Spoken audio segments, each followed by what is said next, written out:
that we share and we don't share.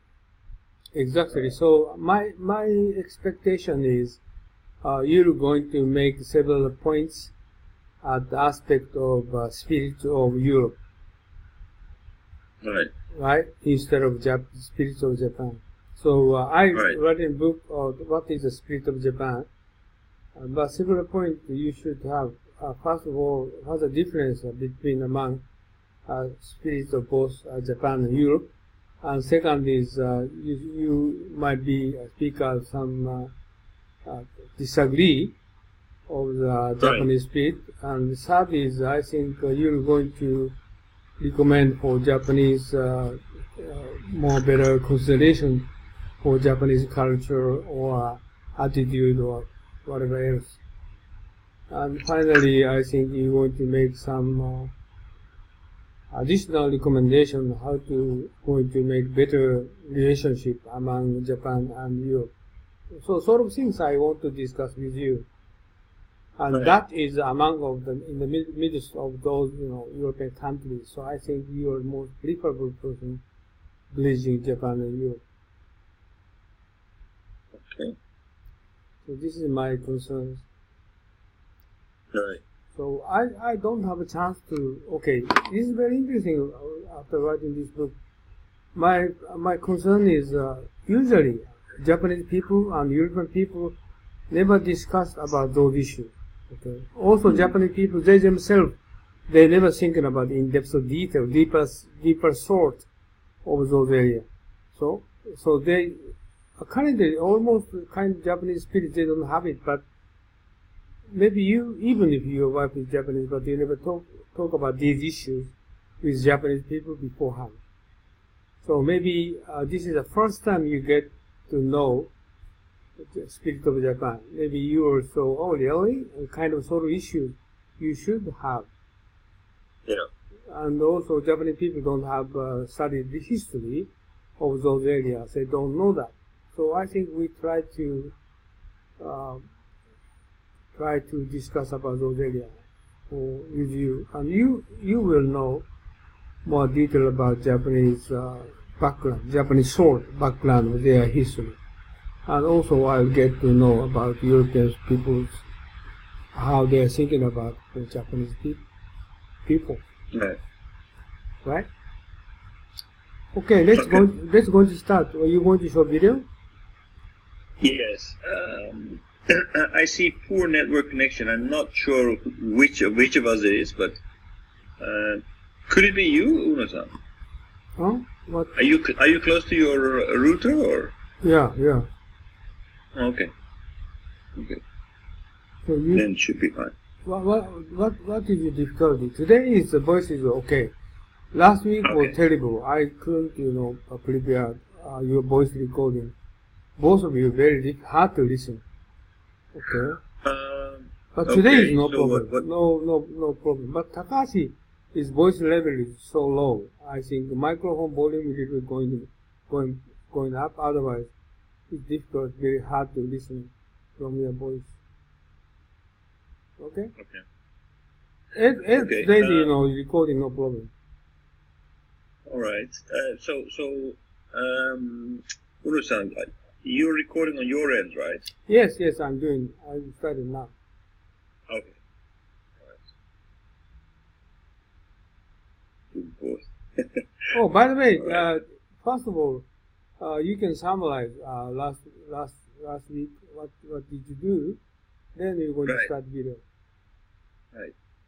Okay. So I'm going to share my screen.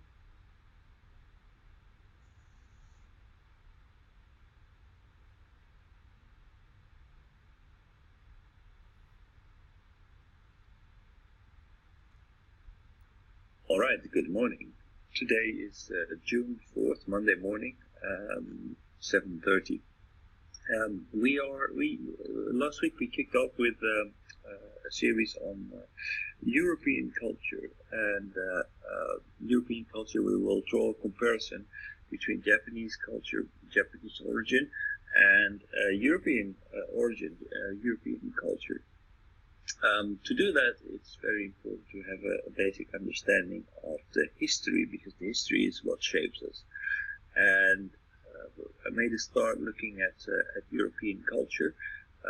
We kicked off with the Greek Empire, or the Greek city empires.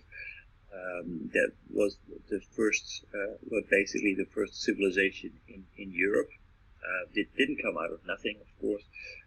It was a continuation of a civilization that already existed to the southeast of us. The Greeks, they came to rise. They gave power to the Greek Empire, left us with a rich cultural heritage, and there was a brief period under Alexander the Great where the Greek Empire expanded all the way to the Euphrates in India, and they came to dominate Egypt.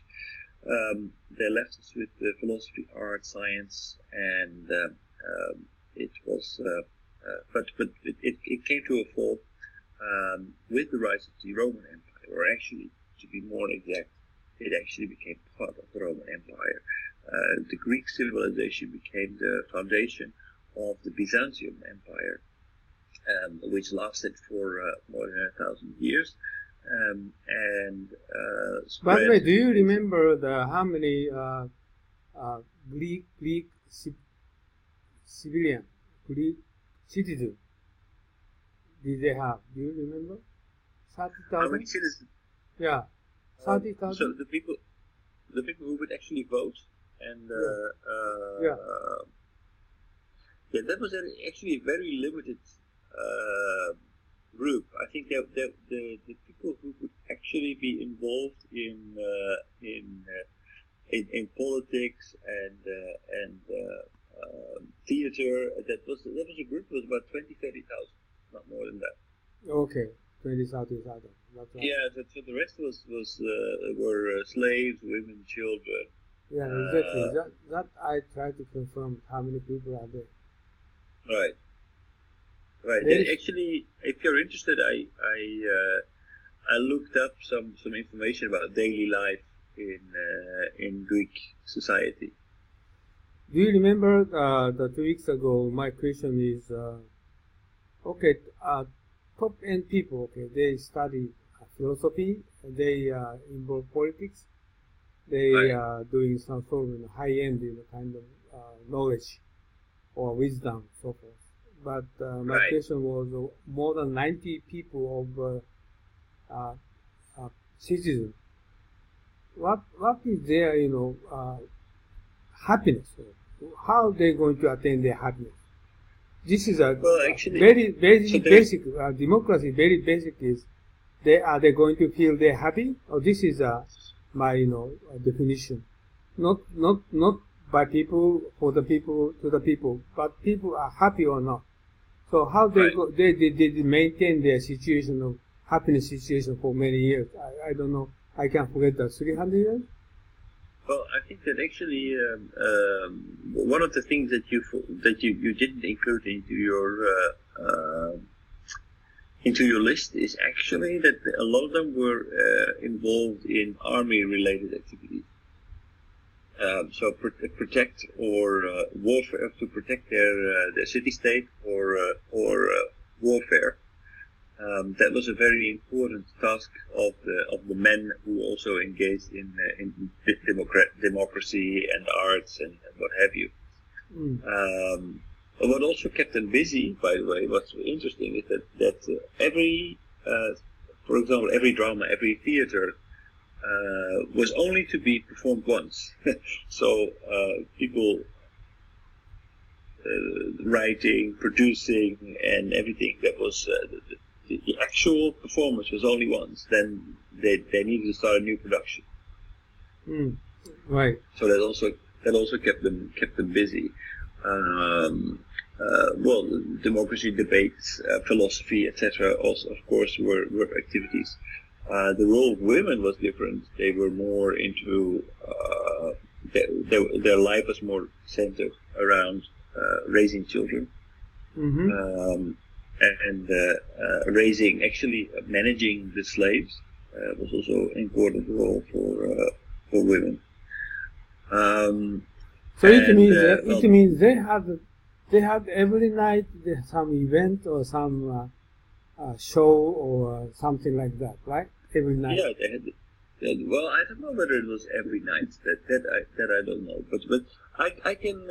I will send you a link of a video that I saw about this more in detail. It's not a very dynamic video, but it describes exactly it tries to describe exactly what life was like for different kinds of people during in Athens during the Greek era. Mm-hmm. Okay. So the Roman Empire was an empire that stretched around the Mediterranean, actually all the way to the eastern side of the Black Sea. It had both Latin and Greek languages on the east and the west side. They contributed a lot to engineering, like water management. They constructed the Colosseum, where real army ships would stage like a real sea battle. So it was very, very important. It was the time when Christianity was adopted. It was fully adopted only by the 4th century. But Christianity started to become the dominant religion. And from there on, the Catholic Church basically took over in the Middle Ages, and that became the major force. So the Greeks, the Romans, and then the Catholic Church in the Middle Ages became the main power in Europe. It was a period of relative stability, especially in the Eastern Roman Empire. In the north, there were a lot of wars still being fought with the barbarians, or the Germans, the predecessors of the Germans, the Roman Empire became, in spite of that, very significant. How did they manage to do that? Well, one of the things that they followed, that actually the Roman Empire was very inclusive. They made people share the Roman Empire, and they had a democratic system where everybody within the Roman Empire all areas could send representatives. So people became really part of the empire, and it was not like first class and second class citizens. Everybody could become a Roman.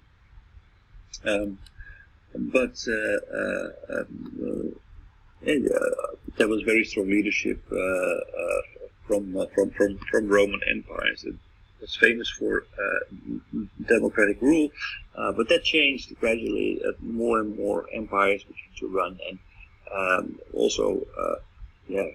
crazier people started to run the place. There were emperors who were kind of fortune tellers. There were emperors who were shepherders. There were emperors who were chosen. That were actually not really a good. They didn't fulfill their duties as empire very much, but they were popular, almost like the common today's populism. Not the best candidates, but the people who managed to basically give the best political show prior to the elections were chosen as emperors. So that also partly led to the decline of the Roman Empire. First in the west side fell. One of the reasons was that actually they were economically speaking much weaker than the eastern part of the empire. The eastern part thrived already. They were much ahead of Europe, culturally speaking. and also economically speaking, with direct connections with China and the Silk Route, that made them more advanced, and the Western side they collapsed. Yeah. By the way, did they speak Greek language? You In the eastern side, yes, they did. The main languages spoken in the west side was Latin, and the east side was the Greek. Okay, so I remember Constantinople. They spoke Greek. Constantinople was Greek, right? Really? By the way, could you briefly remind me the difference between the Greece democracy and Roman democracy? Roman is larger than Greece, so they had more different management. Well, basically, actually, the Greek democracy, from what I know, and that this is, I don't have much in-depth knowledge, but basically, the Greek democracy was a democracy a little bit like Switzerland, with referenda, where basically people had equal representation, so one man, one vote. Mm-hmm. Whereas under the Roman system, they worked with delegates, so the delegates represented different groups, so there was not equal representation under the Roman system. I see. And like And also similar to American way. Sorry? Similar to American election way. Right. That was the Roman system. Under the Roman system, they had a kind of election system, and they actually had also two chambers. One was with the more aristocrats, which is basically like the Senate today, and the other one was formed by members of the plebs. The plebs were well, basically the non-aristocrats. So it means very similar to current legislature. Right. This is basically how I think that where a lot of the current democratic systems are modeled after, with the Senate and the Parliament. So entertainment is almost similar to Greece, right? Roma, they had a Colosseum. Yeah, but they are even more dramatic than that. So they really went very far in providing entertainment. It was really a way to distract for emperors, or to distract away from problems. So there was a time when they actually filled the Colosseum with water and brought in real warships and staged a sea battle in front of an audience, like real warships, and they actually performed a war. Oh, really? They fill in with water, and they with water, yes. They brought the sea battle like that. Right. Oh, really? Right. Yeah, it's amazing. It's amazing. You cannot imagine that if you see the Colosseum. Oh, I see. So it means I just like currently we have a TV or some internet. At that time they don't have kind of wager, so they physically they had a show, they had an event, right, instead of TV. Right. So there's another example where an emperor, I don't remember his name, but he actually made a point of fighting against slaves as a gladiator. Oh yeah.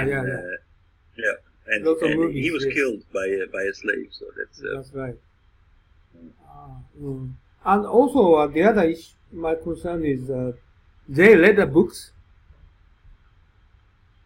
They read books because at that time they have lots of publishing books or popular books. Well, there was of course literacy was quite high in that period, much higher than, for example, in the Middle Ages, in Rome and in Greece. So I'm sure that they read books because they must have. Otherwise, the literacy wouldn't be that high. Oh, it means very similar to Japanese culture of Edo era. Culture is very similar. How to entertain people and how they're going to government try to keep them happy. This is very similar.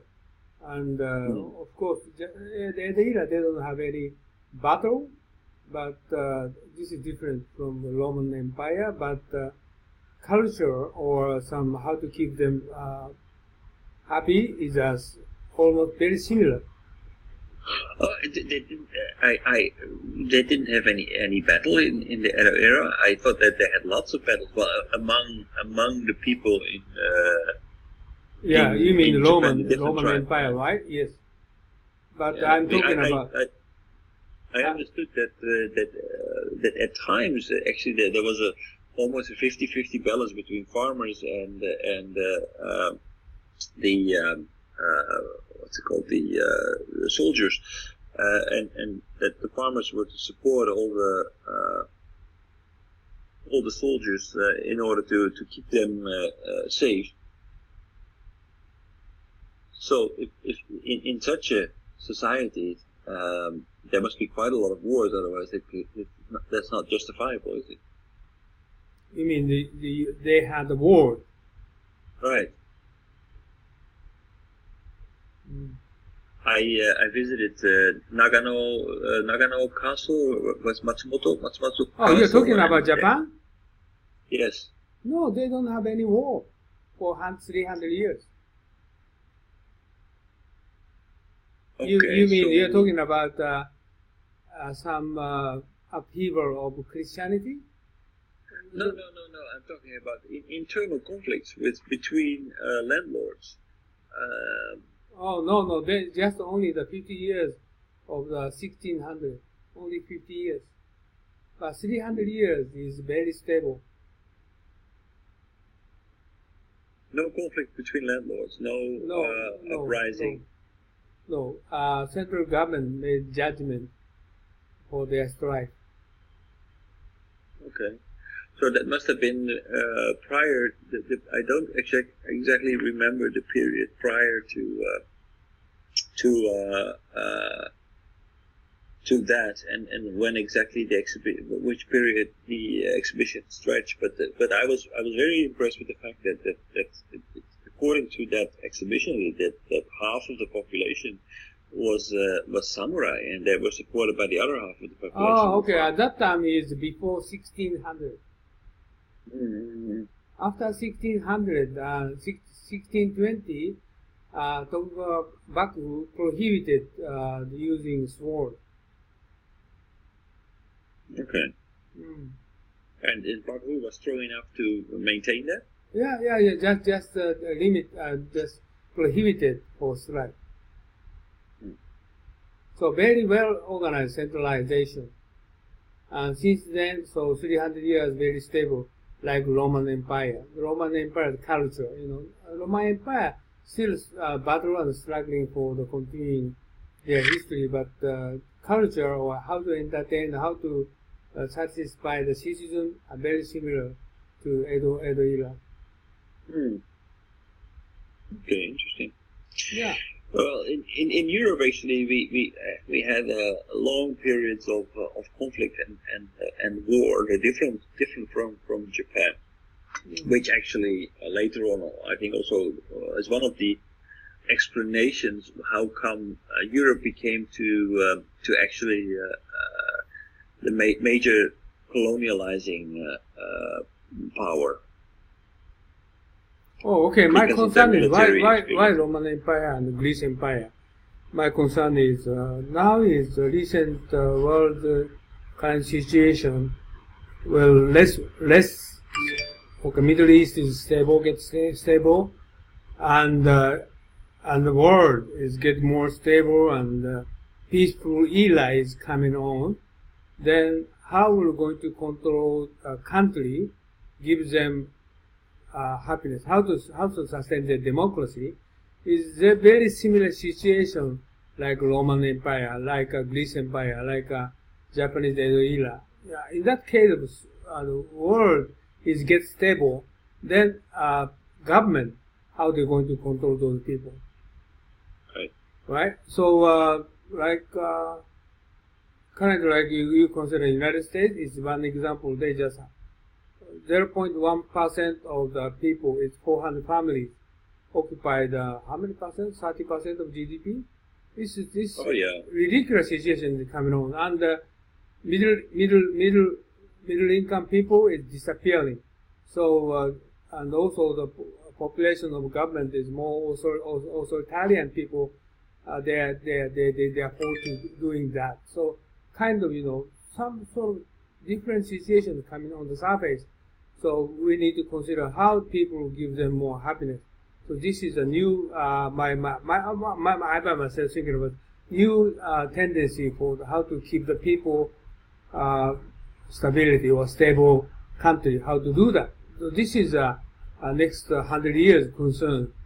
So this is very similar situation. Greece Empire and Roman Empire. The eras people, how they're going to government try to control those people. This is my concern. Right. Right. So one example is Greece Empire is the basic income is the same before, but Roman Empire I don't know that, and how they try to going to stabilize their country for many years.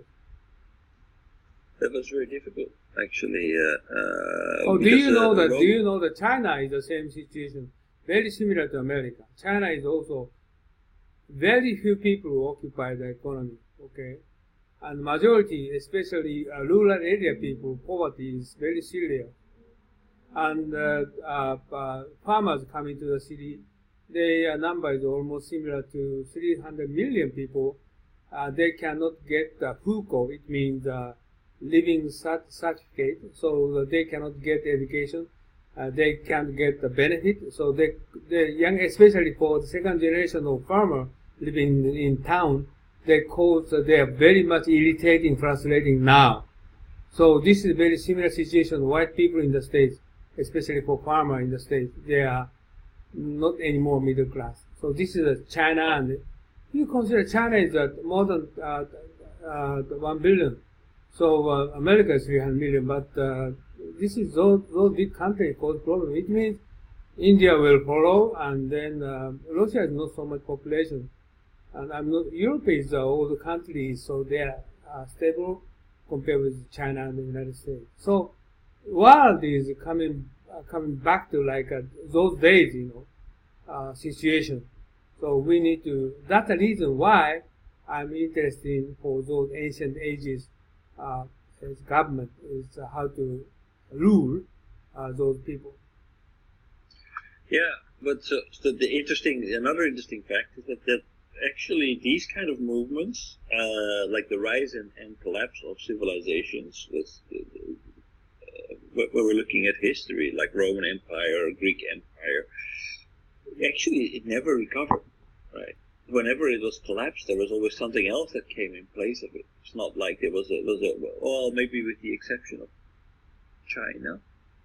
Usually, as you know, if you're going to study Roman Empire all the way around, they are talking about only top people, struggles and wars. Only top people, but they were not handling ordinary people, how they're going to handle it.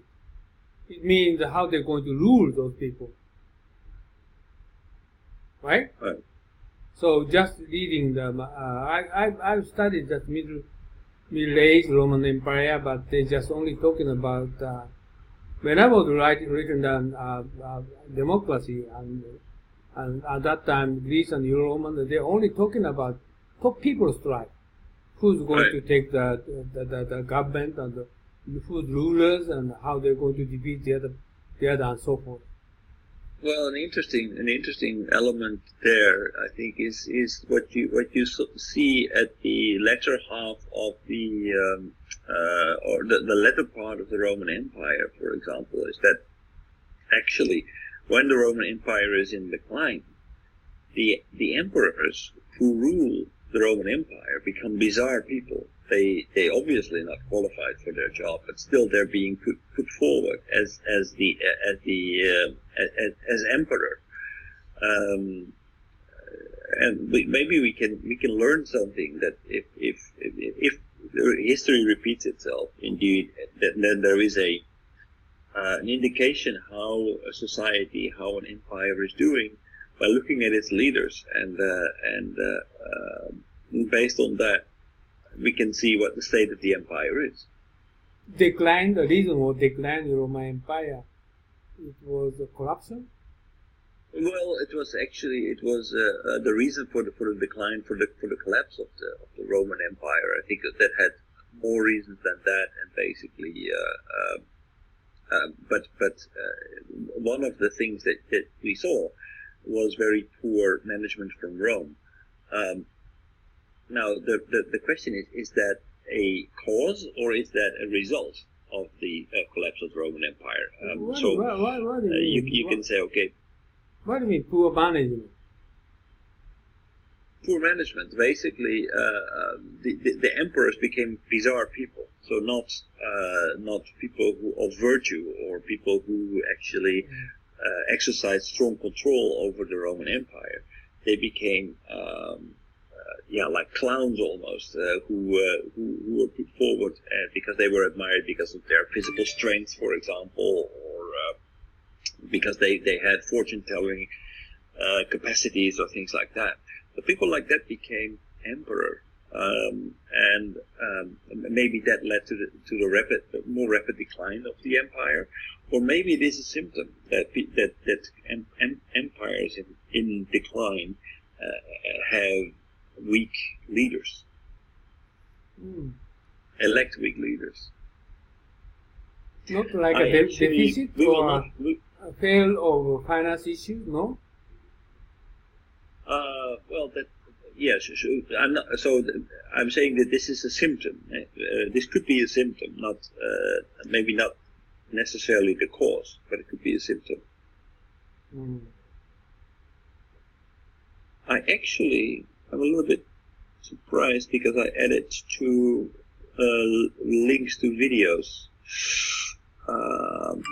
So we didn't look at this, but I highly recommend that actually, if you have some time, to look at these videos. I've added them this weekend. Greek history in about 20 minutes and Roman history in about 20 minutes. They're very good. They explain the entire... Sorry? Did we see it? No. Oh, skip it? Yeah. So I recommend that you have a look at it. You check it out. Ancient Greeks and the Roman. Yeah, this is why we are doing this kind of session, because of usually we don't have time, or we cannot spend time for kind of sort of things, right? This is level last. Right. That's the reason why you're going to ask me to review watch the video. It's almost impossible.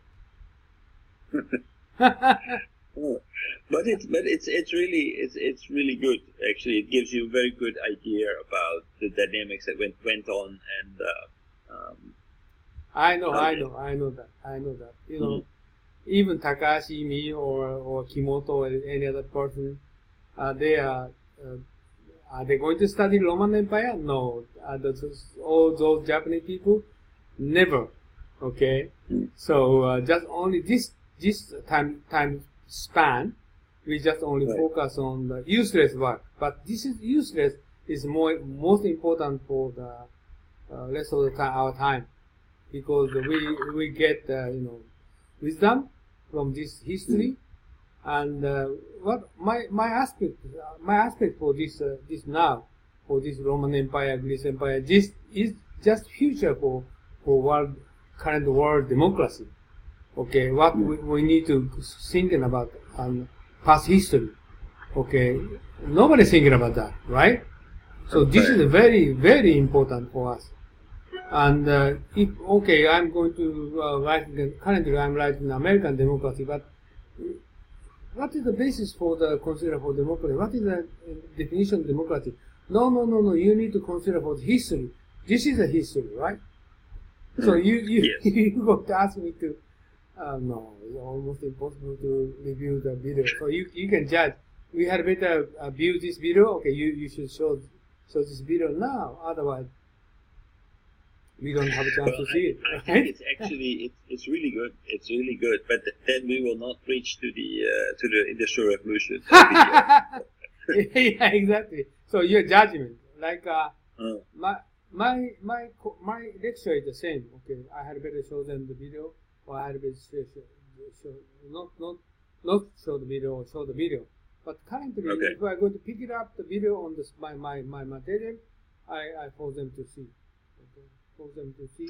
And, then I'm going to decide to show it now, because I think that it's actually really good, and we have time for both videos, Greek and Roman, because they are more or less a continuation.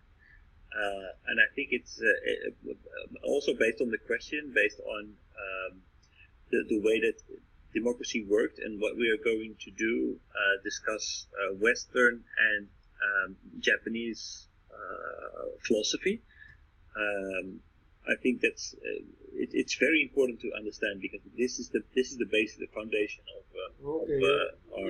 You showed this. All right. You are not in a hurry. Okay, this kind of issue we don't need to be hurry. Okay. Right. Oh, all right. All right. Okay. So we will start with the Greeks, Greek history.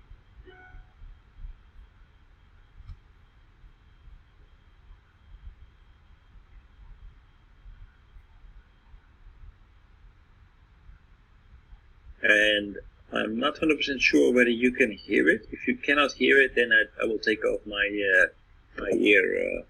Yeah, usually beforehand we couldn't hear it. So okay, so not started. I don't know.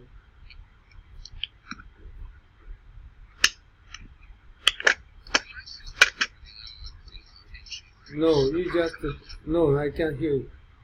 And you just, why don't you show push narrative button? Narrative. CC.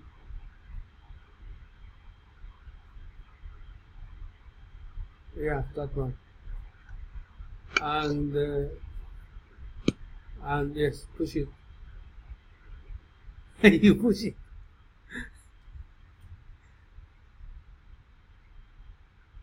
Okay. And large screen. No. Right hand side, right button. And no voice. Can you hear it? No. Okay. And you just and large screen. Okay. Yeah, that's right. Right.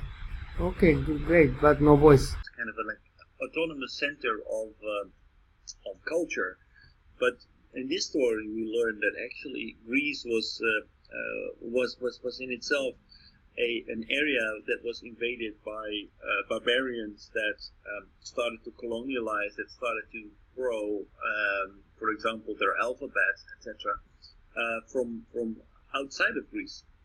So this is more a story about economics, about warfare, and basically everything centered around Greece. But the story is much more nuanced than that. At that time, cities themselves are independent at many locations in Mediterranean. They were called, yeah. And I think the 500 BCE is in China also the situation of Confucius coming up here, right. And also they had the year of battles. Okay, battle era, very similar to like this. Right. So many cities battle each other. I did know that the first time I just have seen this. This is a very similar situation China had at the same era. Right. And Aristotle and coming this age, right? Right. coming this age, right? Before 500?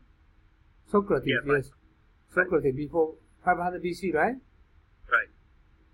So, Right. So as you can see, like also in Greece there was a period of dark ages and a dark age based on who conquered what. The whole civilization being wiped out because of military inferiority. Yeah, this is a more gives a better idea how these societies were actually formed and how they also went through rise and decline. why they call the Dark Age? Dark Age is basically because they had a civilization, they had they prospered, but then because of they lost the war, they were completely wiped out, and they went from a state of high literacy, for example, to completely kind of dark age like we had in the Middle Ages after the Roman Empire collapsed, where actually literacy decreased, not increased, but decreased. So almost nobody during the Middle Ages, the only people who could read were the clergymen, were the people who were connected to the church. Other people, like farmers, like almost nobody could read or write. But before that, the literacy was much higher. Really? Why they didn't read or write? Why? Something invasion or some? Yes, invasion. So what we see here is that this was a thriving society, but after there were invasions from the north, the northern Greeks, they were barbarians. And they didn't read or write, but they were a strong military force, and they wiped out everything. So the people of education, they fled outside of Athens. Athens became dominated by the Dorians, and the Dorians. It took them about 400 years to reestablish the literacy and the cultural wealth that already existed in Greece. I see. Okay, let's continue. So this is Alexander the Great came from Macedonia. Yes. Not Greece. Not Greece, no. So at that time, Alexander the Great occupied Athens? So, yes, so basically, his father tried to unite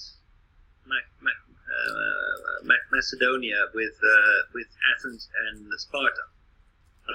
And the objective was not to conquer, but to fight the Persians. So that failed, and there was not really a matter of conquering Athens and Sparta. It was more or less they felt more affiliated with the Macedonians than they felt with the Persians. So basically, Alexander the Great united. Oh, you mean allies? Allies. Allies, yes. Oh. But the most of the power came from Macedonia, and so this area united and started to invade the Middle East. It's interesting why they could occupy Persian territory. Alexander the Great. Why? How come they could conquer Persian territory? Persian is sort of strong territory, right? Right. But they also so there is actually a number of reasons for that. Of course, also Persia had periods of decline, and so that was a period where the Persian Empire was not particularly strong. Another reason was actually the way Alexander the Great conquered and actually managed to maintain the land was that he had a lot of respect for Persians and for Persian culture. So when he arrived in Babylon, he made a pact with the local leaders, and he gave them certain rights and certain privileges. Oh yeah, I remember. that were very much frowned upon by the by his followers, who felt that he paid too much tribute to them. So that led to resistance, and of course some people in the Persian Empire were not happy to be dominated. So these two combined together led to the actually this empire of Alexander the Great didn't exist very long. After he died, Alexander the Great didn't have enough time to build institutions and create reforms that would actually make it more stable and longer lasting. So this empire was built very quickly, and it also died very quickly. Okay, because of just only his personal characters, Right. Conquered the Persian Empire. Right. This is completely different from Israel or different from Ottoman Empire. Right. Right? Yeah. Okay. Good. Yeah. So this is very much the work of a very inspired leader, where everything came together at the right time, the right place, and he made some very fortunate decisions. But it is also it's without that man very quickly this came to an end. By the way, Babylon is which city is it now? It's the capital of Iraq. Oh, Iraq. Baghdad. Baghdad, yeah. Okay.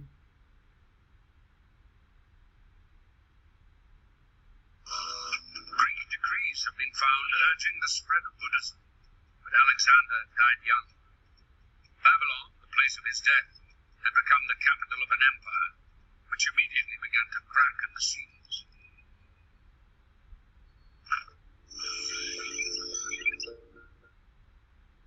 While the successors of Alexander warred with one another, a new ambitious power was growing in the west. In 146 BC, the Romans conquered Greece, and in 30 BC, they conquered the last stronghold of Hellenism, Egypt. But Greek culture was victorious even here. Spread by the Romans, it finally conquered the world.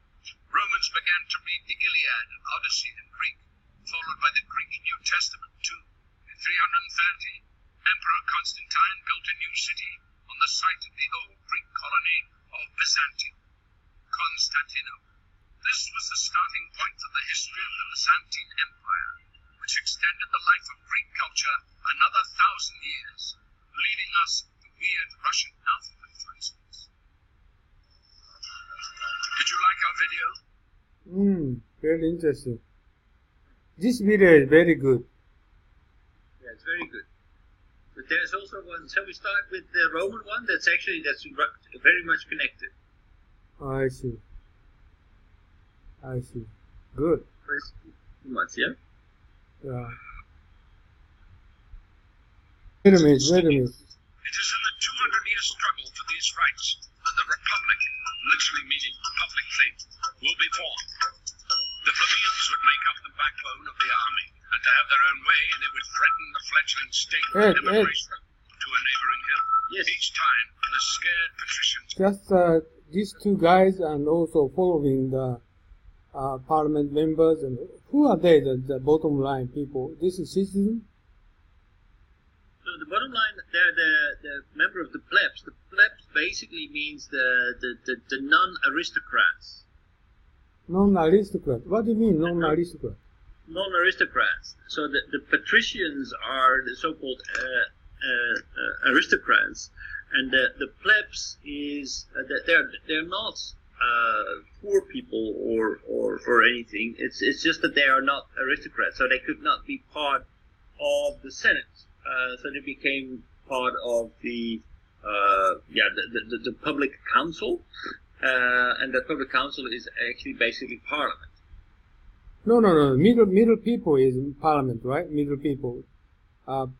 Aristocrat and following to aristocrat and following people is parliament members.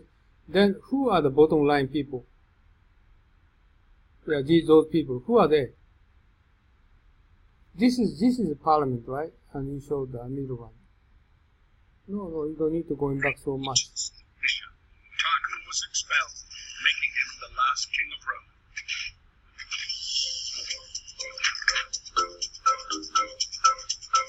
Romans decided to prevent any such concentration of power. So they don't prepare any king, right? Onwards, they elected 2 consuls to serve a Council, year apiece. yes. 2 councils. Yeah. 2 councils, they different responsibilities they had. And then following, next video shows that parliament member? Right. So these are 2 councils, the Senate and Parliament, I think. But, okay. No, this is 2 persons. This is, one is for peace, one is for war. The council. No, yeah, okay. Move, a little bit move. No, move. Yeah. Instead of a monarch, the consuls were controlled by the Senate. This one, Senate. Senate is parliament member, right? Right. And then, Senate is, they're the patricians, right? no, patricia is the 2 person. And No. following is Senate. No, I don't think so. That's like that what you are referring to is more of the system that they have in Iran, right? Yeah. This is Senate member, right? Is it? No, I don't think so. No, he's a Senate. Okay, 1 second back. Let's look at the entire thing. Yeah. Okay, go ahead. No, you don't need so much back. The consuls were controlled by the Senate. This consisted of 300 Okay, fathers, Senate. papas, and Latin, hence the term patricians. Those not so lucky to be born into the right Okay, families who are they? joined plebs. Right. Okay. Who are they? So these 2, right? So this is the Senate. This is the Parliament. Oh, really? So two parliament is the House of Commons and sort of things like that. Yeah. Two. Right. Oh, really? Right. Upper diet and lower diet. Yes. Oh, okay. Oh, it's interesting. Okay, I got it. Even if they were as rich as patricians, they were not entitled to take up positions in the state. It is in the 200-year struggle for these rights that the Republic, literally meaning public faith, will be formed. The plebeians would make up the backbone of the army, and to have their own way, they would threaten the fledgling state with emigration to a neighboring hill. Each time, the scared patricians caved in, introducing, for instance, the special position of a representative or tribune of the plebeians. These had the right to veto any decisions of the consuls. One of the main achievements of the struggle was the publication of the first written laws. By 287 BC, the plebeians had achieved complete By the way, equality what? amongst the patricians. Oh, wait a minute. What is the third guy? The coming third guy? Like military? So basically, the lower house, the Parliament, they consist of members of the plebs. So they actually form the backbone of the army. So whenever they were disgruntled, when they were dissatisfied, they would threaten to actually leave Rome and then basically leave Rome without defense. So that's something that the Senate could not allow because that would make them too vulnerable. So they had to make concessions to the military, to members of the plebs, and the members of the plebs only. Pleb means lower house. Lower house, yeah. Okay. And so they would actually get representation, equal representation, and veto rights of the decisions that were made in the Senate. Okay. So basically, that the lower house actually could get an equal power to the Senate.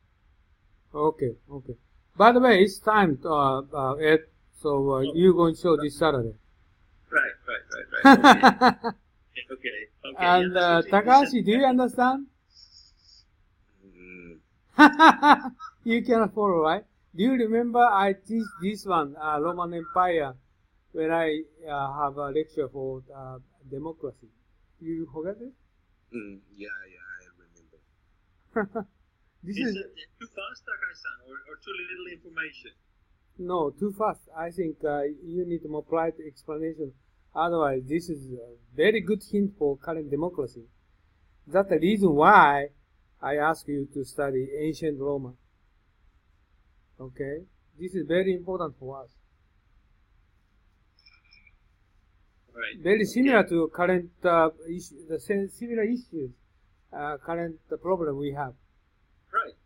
Yeah, so everybody forgotten. So especially Japanese, they don't know. So we should study. The Greece video is so good, and this one is also very good. This is very similar to current government structure. Right. So, but this lies at the roots of our civilization, but Yeah. that basically has a cradle in Roman society. So, this is part of like very much integral part of our being. Whereas in Japan, this is completely kind of like implemented from outside after World War II. It's completely different system. Exactly.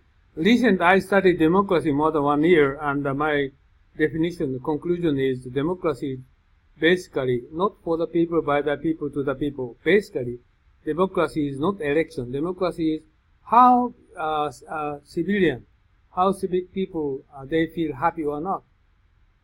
Right. Okay, so this is a sort of my interesting issue. So that's the reason why I try to study Roman Empire. The Alexander the Great, how he could defeat Persian Empire. This is also another interesting issue. I didn't know that, okay? I remember that why I studied before, but I remember that. So current political issues or diplomacies, I need to study ancient Roman Empire. So You understand, right? right. So you don't need to hurry up. So I think we had better discuss about these issues, why they did do this, right? Right. So very important. And the aspect is okay. Aspect for what Roman Empire is at that time. Okay, ordinary people, they feel happy. How they're going to sustain their government to control ruling for those people, Right. right? And also, yes. You commented on the article I posted on in the Team Swing Bike group yesterday. I think it's a very interesting article actually. Did you read it entirely? About You're talking about men and women right. for politics? Okay, we need to discuss on Saturday. Okay, men Right. is I completely agree with you. Women, no, I don't think so. Right. Okay. I agree with your opinion. We should study Roman Empire. Why no woman is on this Senate?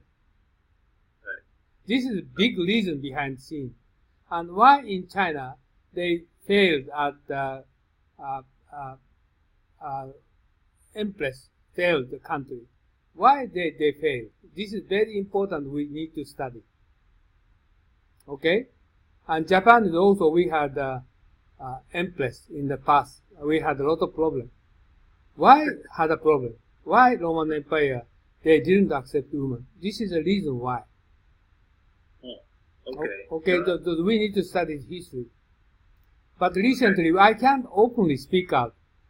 We should not give them top position for women, but we can say that. But something secret behind scene. Okay, man and woman is different, not the same, not the same animal, different animal. Must be careful. Human being, okay, this is different from human being. So Okay. if you're going to give her position, at that case, we need to more precisely checking her character. Like Gemma Merkel, she's okay, right?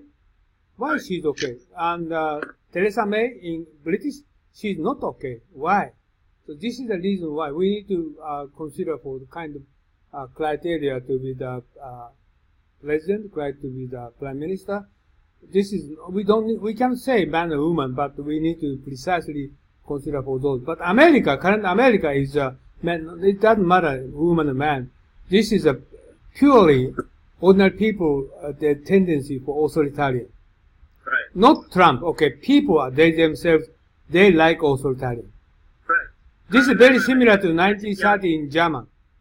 Right. You understand? Yes. No, that's actually that's part of the article. That's one of the main things in the article. Why people vote for bad male leaders. Okay, this is the reason is bad people. The reason is people, populace or population, they are tendency to like authoritarian. Why they like authoritarian in the States? Because of the disappearing of middle class ruled by Obama. So this called they failed management for their country. That's called the reason why Trump came on the surface. Trump, he himself said that he never believed he was going to be the president. He himself. Russia also, they thought he cannot be president, but finally he elected because of the population. Right. And don't misunderstand, not Hillary Clinton defeated. Population, they liked Trump.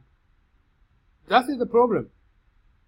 So this is why I'm talking about, and we need to consider for the politics and diplomacy is we should carefully consider for the people are happy or not. American people are not happy. That's the reason why they try to chasing for authoritarian. This is very risky. Okay, it's the extreme way is Hitler. Yes. Right? So, like, and Italy is the five-star movement, very similar tendency. Do you agree? Hungary. Okay, this is I need to discuss about this this Saturday. I'm agree with you. Okay. So more on Saturday. Yeah. Okay, Yeah. Takashi. So you. Okay, we're going to again show this video again, so you can study it again. Okay. Yeah. Yes. All right. Okay. Thank you very much for everybody. Okay. Thank you very much. Okay. Bye bye.